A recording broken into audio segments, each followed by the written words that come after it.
حدیث نمبر 306 حدثنا محمود بن غيلان قال حدثنا ابو احمد ومعاوية بن هشام قال حدثنا سفيان عن منصور عن خيثمة عن عائشة رضي الله عنها قالت كان النبي صلى الله عليه وآله وسلم يصوم من الشهر السبت والأحد والاثنين۔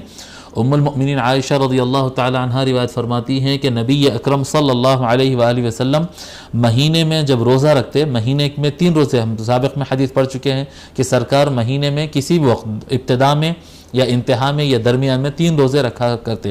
تو وہ 3 روزے کیسے ہوتے؟ تو فرماتے مہینے میں جب سرکار روزے رکھتے تو سیٹرڈے، سنڈے اور منڈے، ہفتہ، اتوار اور پیر، یہ 3 دن روزے رکھتے۔ ایک مہینے میں آقا صلی اللہ علیہ وسلم اس طرح سے رکھتے۔